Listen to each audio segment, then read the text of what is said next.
Salam, hər vaxtınız xeyir olsun. İnşallah ki, hər biriniz yaxşı olarsınız. Bu gündən etibarən biz fizika 8-ci sinif yeni dərsliyindən hər mövzuya uyğun öyrəndiklərinizi tətbiq edin, öyrəndiklərinizi yoxlayın, tapşırıqların izahına baxacağıq. Çalışacağım sizə iş dəftərindən olan izahları da paylaşım ki, siz olimpiyadaya falan rahat istədiyiniz kimi hazırlaşa biləsiniz.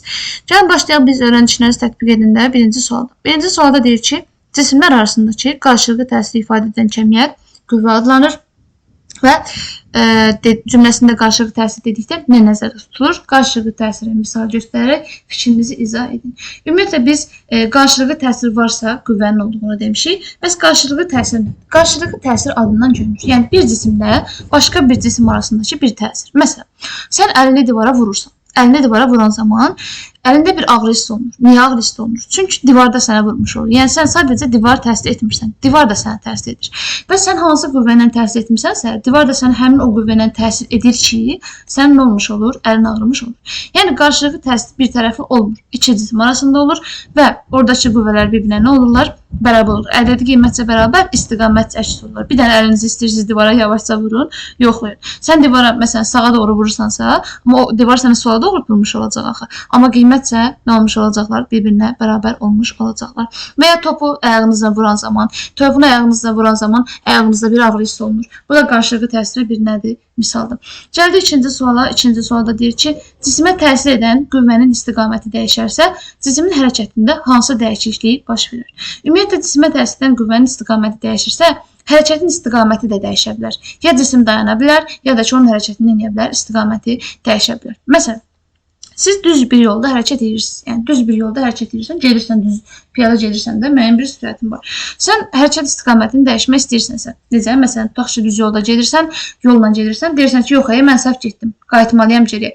Geriyə qayıtmaq üçün dayanırsan da, düz deyil. Dayanıb, ondan sonra geriyə qayıdırsan da, dayanıb geriyə qaydanda, ondan sən qüvvənin istiqamətini dəyişmiş oldun. Qüvvənin istiqamətini də dəyişdin, həm də nə eləmiş oldun? Hərəkət istiqamətini də dəyişmiş oldu. Və ya avtomobilin döngədə dönməsi zamanı. Avtomobil düz yolla gedir, amma dönmək istəyir. Dönmək istəyən zaman onun olmalıdır, mütləq şəkildə dayanmalıdır. Ondan sonra nə edə bilər? Dönə bilər. Yəni dönməsi zamanında onda hərəkətin də istiqamət dəyişdi, qüvvənin də istiqamətini nə eləmiş oldu? Dəyişmiş oldu.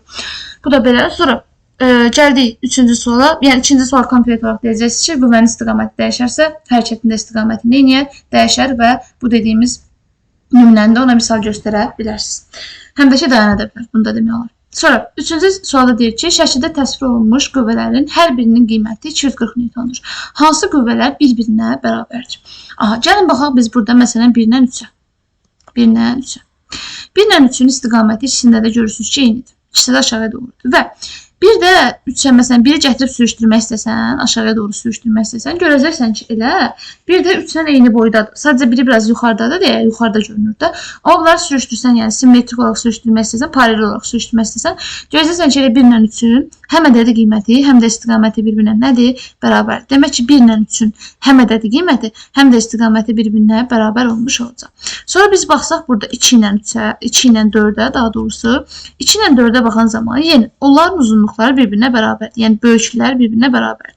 Onun şəklə baxan kimi də görmək olur. Gətirib bunu biraz bu tərəfə doğru sürüşdürsəz, bu yana doğru. Görərsiniz ki, onlar həqiqətən də bir-birinə nədirlər? Bərabərdirlər. Amma istiqamət əksdirlər. Biri sağ tərəfə doğru, 4 sağ tərəfə doğru hərəkət edir, 2 isə sol tərəfə doğru hərəkət edir. Yəni buradakı 1-dən 3 həm ədədi qiyməti, həm istiqaməti bir-birinə bərabərdir. 2-dən 4-ün isə ədədi qiyməti bir-birinə bərabər olsa da istiqamətləri bir-birinə nədir? Əksdir. Bu da oldu belə. Gəldik biz 4-cü suala. 4-cü sualda deyir ki, dinamometrə bağlanmış cismi suya daxil etdikdə dinamometrin göstərişi dəyişir. Suya daxil etdiyi dinamometrin göstərişi dəyişir.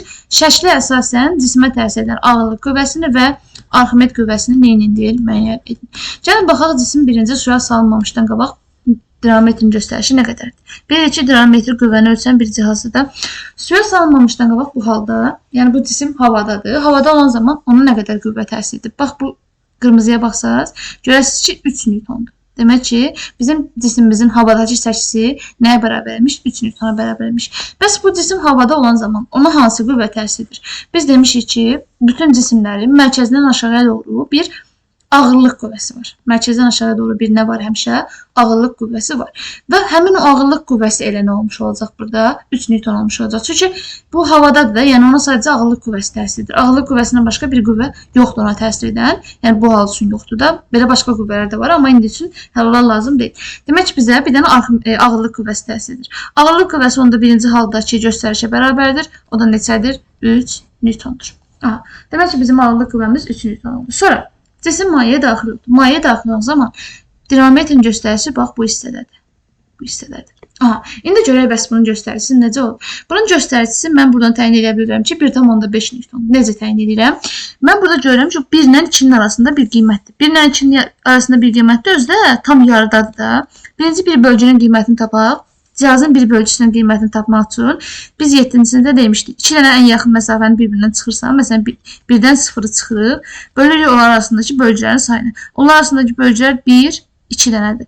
Bölürəm nəyə? 2. Bu deyir 0,5. Demək ki, mənim bir bölgümün qiyməti nə qədər imiş? 0,5 imiş. Onda 1 ilə 2-nin arasında tam, baxın göstərək buradan, daha əmin olun. Bax, tam bu hissəyə düşürsə, onda 1,5 olmuş olacaq 1 ilə 2-nin arasında. Demək ki, mənim sudakı çəkim nə imiş? 1,5 Newtona bərabər imiş. İndi bəs nə oldu? Mənim başlanğıcda çəkim 3 Newton idi. Dinamometrim göstərici 3 Newton idi. Sonra nə oldu? 1,5 Newton oldu. Neynədir bu? Azaldı. Bəs nəyin hesabına azaldı? Təbii ki də Arximed qüvvəsi hesabına azaldı. Bəs Arximed qüvvəsi nə idi? Arximed qüvvəsi maye daxilində, mayələrdə və ya qazlarda cisimə təsir edən bir itələyici qüvvə idi. Və ona nə deyirdik? Biz Arximed qüvvəsi deyirik və hər bir cisim mayeyə daxil olanda Arximed qüvvəsi qədər onun çəkisi nə edir? Azalır. Aha, indi Arximed qüvvəsi qədər azalırsa, bir də Arximed qüvvəsinin istiqamətdir. Biz demişik ki, mərkəzdən aşağı doğru bir ağırlıq qüvvəmiz var. F ağırlığımız və ağırlığın əksinə bir dənə nə olmuş olacaq? Arximed qüvvəmiz olmuş olacaq. Arximed qüvvəsi yuxarıya doğru yönəlir. İndi mənim ağırlığım 3 Newtondursa, sondakı çəkim 1,5 Newtondursa, onda nə qədər azaldı bu? 3-dən 1,5-i çıxaram. 1,5 qədər azalıb. 1,5 qədər azalıbsa, demək ki, bu neymiş elə? Arximed qüvvəsiymiş. Ağırlıq qüvvəmiz oldu 3 Newton, Arximed qüvvəmiz oldu 1,5 Newton. Yəni bundan sonra yadınızdan çıxartmırsınız ki, hər bir cisim mayeyə daxil olanda Arximed qüvvəsi qədər onun çəkisi azalır. Məsələn, burada 3 Newton olsaydı, sondakı qiymətin 1,8 olsaydı, deyəcəkdik ki, onda 3-dən 1,8-i çıxacaqdım. Deyəcəkdim ki, 1,2 Newton qədər Arximed qüvvəsini inirmiş, ona təsir edirmiş. Sonra gəldik biz öyrəndiklərinizi yoxlayın. Öyrəndiklərinizi yoxlayında nə deyir? Deyir ki, toxunma ilə və toxunma olmadan təsir edən qüvvələrin hər birinə aid 2 nümunə göstərin. Toxunma ilə təsir edən qüvvələrə çoxlu nümunələr göstərmək olur. Məsələn, sən kitab qoymuşsan masanın üzərində. Tutaq ki, bu kitabı da atıram özümdən, rəssamlıq qabiliyyətindən istifadə edərək. Bu kitabı masanın üzərində qoymuşsan. Masanın üzərində bu sükunətdədir. Tutaq ki, sən bunu gəlsən özünü götürürsən də, əlindən götürürsən. Yəni, müəyyən bir dartı qüvvəsindən buna təsir edirsən. Sən buna toxunaraq, yəni sən onu əlinlə toxundun deyə götürə bildin də, düz deyil o kitabı. Başqa necə götürə bilərdin? Yəni, toxunma ilə ona təsir etmiş oldun. Yəni, toxunma ilə təsir edən bir qüvvə oldu da. Sən ona toxunmasaydın, cisim elə neyəcəkdir? Sükunətdə olduğu kimi qalacaqdı. Yəni, bu toxunma ilə olan qüvvələrə misaldır. Bəs, məsələn, başqa nəyə göstərə bilərik biz? Toxunma ilə təsir edən qüvvəyə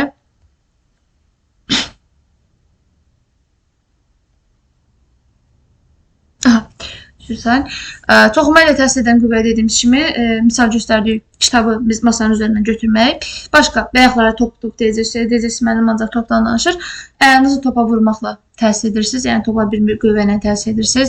Bu da toxunma ilə təsir edən qüvvədir. Nə bilim, əlini divara vurursan, yenə bir qüvvə ilə təsir etmiş olursa, məsələn, əlinə bir daş alırsan, daşı hərəkətə gətirirsən. Bunların hamısı toxunma ilə təsir edən qüvvələrdir. Əsas məsələ burada toxunma olmadan olan qüvvələrdir ki, məsələn, ona birinə biz ağırlıq qüvvəsini misal göstərə bilərik. Demişik ki, bütün cisimlərin mərkəzdən aşağıya doğru bir nəyi var? Ağırlıq qüvvəsi var. Məsələn, bir dənə cisimimiz isə mərkəzdən aşağıya doğru bir ağırlıq qüvvəmiz var. O da mg-dir. İndi bunu da irəlidə keçəcəyik mg-nin düsturunu. Ağırlıq qüvvəsi həmişə mərkəzdən aşağı yönəlir. Yəni, bu toxunma olsa da, olmasa da bunun heç bir qarşılacağı yoxdur. Bu toxunma olmadan yaranan bir qüvvədir. Bəs ikinci misalını göstərə bilərik. Məsələn, nəyə göstərə bilərik? Tutaq ki, maqnit. Maqnit var əlinizdə. Maqniti bir dənə dəmir var. Maqnit nə edir? Dəmiri özünə doğru cəzb edir də, ya da ki, gedir maqnit dəmirə yapışır da, düz deyil. Bu toxunma olmadan yaranan bir qüvvə olmadı. Yəni onlar arasındakı bir qarşılıqlı təsir yarandı. Onlar arasındakı bir cazibə qüvvəsi var. Onun toxunmaya ehtiyacı yoxdur. Yəni zaten onları bir-birinə yaxınlaşdıranda da onlar bir-birlərini ilə özünə cəzb edirlər. Sonra gəldik biz ikinci suala. İkinci sualda deyir ki, qüvvənin təsiri ilə cismin sükunət vəziyyətindən hərəkətə başlaması, qüvvənin təsiri ilə hərəkətin dayandırması və qüvvənin təsiri ilə hərəkət istiqamətinin dəyişməsinin hallarına aid, tərfinə aid bir nümunə neyin deyir? Göstərəkdə nə var ki? İndi sükunət vəziyyətinin hərəkətə başlamasına aid misal. Məsələn. Silməkdən daha da yazırıq. Sükunət vəziyyətinin hərəkətə başlasın. Maşın. Maşın dayanır. Yaxşı maşın olmasın. İndi orada deyəcəksiniz orada hansı qüvvə təsir edir. Məsələn, bayaq ki, masanın üzərində bir kitab var. Masanın üzərində bir kitab varsa, sən gəlirsən, bu sükunətdə də dayanıb da olduğu yerdə. Özü üçün dayanıb. Sən buna gəlib təsir edirsən. Məsələn, bu tərəfə doğru bir qüvvə ilə dartmağa çalışırsan. Sağa doğru hərəkət etdirməyə çalışırsan. Ya nə bilim, aparırsan özündən yerinə qoymağa, masanın üzərindən aparırsan yerinə qoymağa.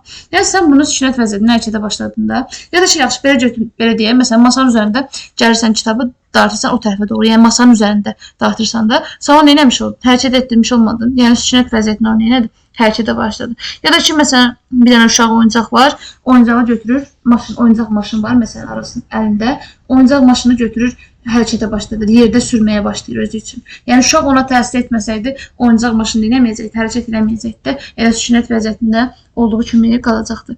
Məsələn, biz hərəkətin dayandırması, vəziyyətin qüvvənin təsiri hərəkətin dayandırmasına bəs, qüvvənin təsiri hərəkətin dayandırmasına nə misal göstərə bilərsiniz?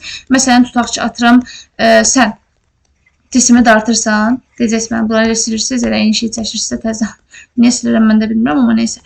Yaxşı, tutaq ki. Gəlmişəm, siz bacı qardaş, bir dənə qardaşım var evdə, bacı qardaşsınız və bacı qardaş bir şeyin üzərində. Tutaq ki, gedib qardaşın sənə məxsus olan bir şey götürür. Sənə məxsus olan bir şey götürür, özü ilə aparır. Sən görürsən bunu ki, bu sənin kitabında və ya məsələn sənin qələmində götürür. Aparır özünə doğru. Sən gedirsən bunu onun əlindən almağa çalışırsan. Yəni qardaşın onu tutaq ki, sağa doğru dartmağa çalışır. Qardaşım bunu neyir? Sağa doğru dartmağa çalışır. Atıram məsələn, F bərabərdir 20 Newton qüvvənin təsiri ilə. Sən də gəlsən, sənin də onu əlindən almaq istəyirsən. Sən də onun əksinə dartmalısan ki, bunu onun əlindən ala biləsən də. Kim güclü olsa, təbii ki, o qalib olacaq da. F bərabərdir nə? Məsələn, tutaq ki, atıram 20 Newton qüvvə ilə. İkinizin də gücü eynidir bir-birinə. Eyni qüvvə ilə təsir edirsə həmin o kitaba. Onda biz isim neyəcək? Olduğu yerdə qalmayacaq elə. Yəni bu hərəkət edə bilməyəcək. Sən də bu tərəfə sağa doğru dartırsan, mən də sola doğru dartıram. Özü ikimizin də qüvvəsi bir-birinə bərabərdir. Onda biz isim onda neyəcək? Hərəkətdə dayanacaq, yəni olduğu yerdə qalacaq da. Ya da ki, biz 7-ci sinifdə əvəzedici qüvvənin tapılmasında demişdik ki, əks istiqamətdə onda qüvvələr çıxır. Qüvvələri burada çıxacaqsan, 20-dən 20 çıxırsan, 0 eləyir. Yəni cisimə təsir edən yekun əvəzedici qüvvə 0 olduğuna görə bu cisim neyirdi elə? Sükunətdə qalırdı. Aha. Yəni deyə bilərik ki, gətirir məsələn hər hansısa bir onunla eyni bərabər, eyni qiymətə malik bir qüvvə ilə təsir etsək, o cisim neyləyə bilər elə? Dayana bilər. Sonra başqa nə deyir? Qüvvənin təsiri hərəkət istiqamətinin dəyişməsi. Bayaq dediyimiz misal buna olar. Məsələn, tutaq ki, avtomobil düz yolla gedir. Avtomobil düz yolla gedən zaman sözü düşünür ki, mən səhv getmişəm, yəni səhv yol getmişəm, qayıtmaq istəyirəm arxaya. Ya da ki, arxaya qayıtmaq istəmir, ümumiyyətlə dönmək istəyir. Dönmək istəyirsə, maşınla dönmək istəyirsə, ondan maşının rolunu, yəni sükanını sola tərəf döndərmək istəsə, sola tərəf döndərmək istəsə, arxaya qayıtmaq sola tərəf döndərir. Məsələn, onda maşın tutaq ki, düz yol gedirdi, indi sola tərəf hərəkət eləmiş oldu və ya arxaya, məsələn, sola döndü, ümumiyyətlə hərəkət, bayaqki hərəkət, tutaq ki, bu tərəfə doğru idi, sağ tərəfə doğru idi, maşın ucu sol tərəfə doğru hərəkət edir. Neyləmiş oldu onda? Hərəkət istiqamətini dəyişmiş oldu. Nəyini hesabına dəyişmiş oldu? Sükanı döndərməklə. Yəni, sükanı döndərməklə də neyləyə bilərik? Biz hərəkətin istiqamətini dəyişə bilərik. Sonra, gəldik 3-cü suala, deyir ki, cismə tətbiq olunmuş qüvvənin təsiri nədən asılıdır? Bu mövzuda da var idi ki, cismə tətbiq olunmuş qüvvənin təsiri qüvvənin ədədi qiymətindən, istiqamətindən və tətbiq nöqtəsindən asılıdır. Nə oldu? Qüvvənin ədədi qiymətindən, istiqamətindən və tətbiq nöqtəsindən nədir? Asılıdır. Sonra gəldik 4-cü suala. 4-cü suala deyir ki, hansı iki şərt ödənilərsə qüvvələrin bərabər olduğunu demək olar. Hansı iki şərt ödənilərsə, təbii ki, də qüvvələrin qiymətlərinin bir-birinə bərabər olarsa, bu qüvvələr nə olmuş olarlar? Bərabər ola bilərlər. Əslində bu sual belə də deyə bilərik ki, yəni hansı iki şərt ödəndikdə qüvvələr bir-birini tarazlaşdıra bilər. Yəni belə desək, burada deyə bilərik ki, qüvvələr bir-birinin qiymət sonunda bərabər olacaq. Yəni bu sual belə olsaydı ki, hansı halda qüvvələr bir-birini tarazlaşdırarlar, hansı iki şərt ödənsə, biri ola bilər ki, bu qüvvələr qiymətləri eyni olsun. Yəni F1 məsələn 20 Newton olsun, F2 də olsun, 20 Newton olsun. Onda bu qüvvələr ədədi qiymətçi bir-birinə bərabərdirlər, sözlər də bir-birinə bərabərdir də. Aha, belə deyə bilərdik. Bir də deyərdik ki, bu cisimlərin, bu qüvvələrin bir-birini tarazlaşdırması üçün bunlara təsir edən əvəzləyici qüvvə gərək 0 olaq. Yəni bu nə sağa getməsin, nə sola getməsində. Aha, nə sağa, nə sola getməsinsə, əvəzləyici qüvvə onda 0 olar. Əvəzləyici qüvvəndə 0 olması üçün bu cisimlər bir-birinə əks istiqamətdə yönəlməlidir və qiymətcə də bir-birinə bərabər olmalıdır. Ona görə də 20-dən 20-ni çıxarırsınız, 0 eləyər. Həqiqətən də bu cisimlər tarazlıda qaldı, yəni hərəkət eləmədi ki, olduğu yerdə qaldı. Ona görə də burada deyə bilərik ki, qüvvələrin bir-birinə bərabər olması üçün olan ədədi qiymətlər bir-birinə bərabər olmalıdır və istiqamətçi olmalıdırlar, əks olmalıdırlar ki, bu olsun, bunlar bir-birinə bərabər olsun. Gəldik biz 5-ci suala. 5-ci sualda deyir ki, Murad kiçik qardaşının oyuncaq ata arxasınca dartmasını müşahidə edir. O oyuncaq ata 4 qüvvənin oyuncaq ata 4 qüvvənin təsir etdiyini müəyyənləşdirir. Bu qüvvələr hansılardır? Yaxşı. Birincisi, bütün cisimlərdə demişik ki, ağırlıq qüvvəsi var. Yəni, mərkəzdən aşağı doğru bir ağırlıq qüvvəsi var. Burada da atın mərkəzdən aşağı doğru nəyi var? Bir dənə ağırlıq qüvvəsi var. Bu var. Sonra, bu Muradın qardaşı bunu dartırsa, bir dartı qüvvəsi də var. F dartı, yəni müəyyən bir qüvvə ilə dartırsa. Buna da deyilir nə? Dartı qüvvəsi. Sonra, hərəkətin əksinə yönələn bir sürtünmə qüvvəmiz var. Demişdik ki, sürtünmə qüvvəsi nədir? Hərəkətin əksinə yönələn bir qüvvədir. Bəs dördüncü qüvvəmiz hansıdır? Dördüncü qüvvəndə biz deyə bilərik ki, dayağın reaksiya qüvvəsi. Dayağın reaksiya qüvvəsi nə idi? Bəs adına nə görmür? Dayağın reaksiya qüvvəsi. Yəni, dayaq cisimə reaksiya göstərəcəkdə başqa cisimə reaksiya göstərə bilər ki, onda dayaq buradadır, aşağıdadır. Onda cisimə təsir göstərsə, onda yuxarıya doğru təsir göstərmiş olacaq da. Dayağın reaksiya qüvvəsi böyük n-la, desən sizlər r-la da işarə ediblər. N-la da, r-la da nə ola bilir? İşarə oluna bilir. Demək ki, bizim 4 dənə qüvvəmiz oldu. Ağırlıq qüvvəsi, dartı qüvvəsi, sürtünmə qüvvəsi və dayağın reaksiya qüvvəsi. Yəni, dayaq varsa və cisim varsa, mütləq şəkildə həmişə orada nə var? Dayağın reaksiya qüvvəsi də var. Bu da belə.